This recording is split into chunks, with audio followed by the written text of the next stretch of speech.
first heard about this little book in passing on Instagram, and though I was interested in checking it out, I've been too preoccupied with work and reading other books to properly sit down and give it the attention it deserves for the channel. That is, until recently. I finally found time to prepare content for creative memes, and I've always said I'd like to focus more on children's media. So, what better time than now? Needless to say, I'm glad I finally read it. Aside from my lifelong love of all consumables tailored to children, I do feel this is an important part of the modern literary lexicon to discuss on a wider platform.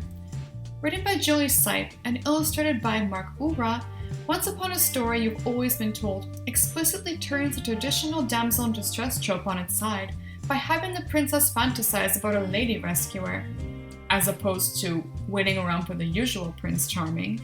In terms of well-known reads at least, this book is likely the first of its kind to teach children specifically that not all people in need are the same or want the same things.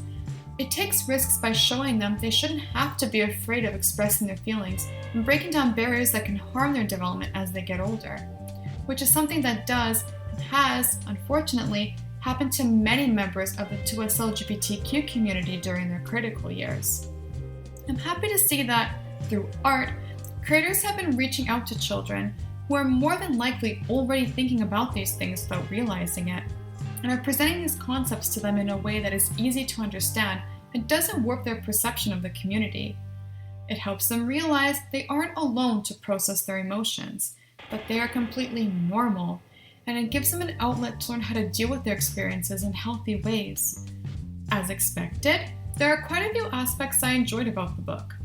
The important takeaway here is that the princess is vocal about her preferences in response to characters who not even expect, but rather already assume she'll follow tradition, quote-unquote, just because. This is something society needs to stop doing. Telling people what they believe they want and putting words in their mouths because they think it's right for some reason.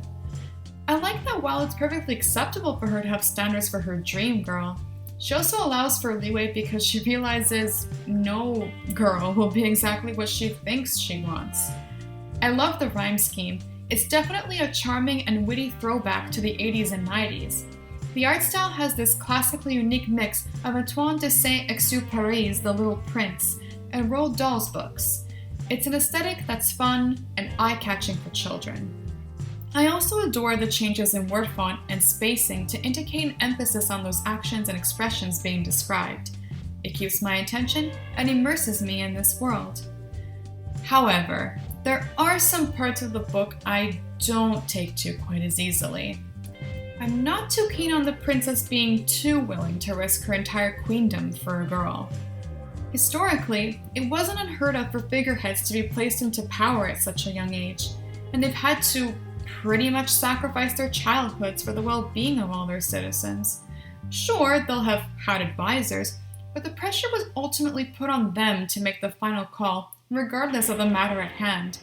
While I can understand this princess is feeling a surge of momentary freedom she's been mostly, if not completely, deprived of in her young life, it looks irresponsible for her to shirk her obligations to many people who depend on her for one person she hasn't even met yet.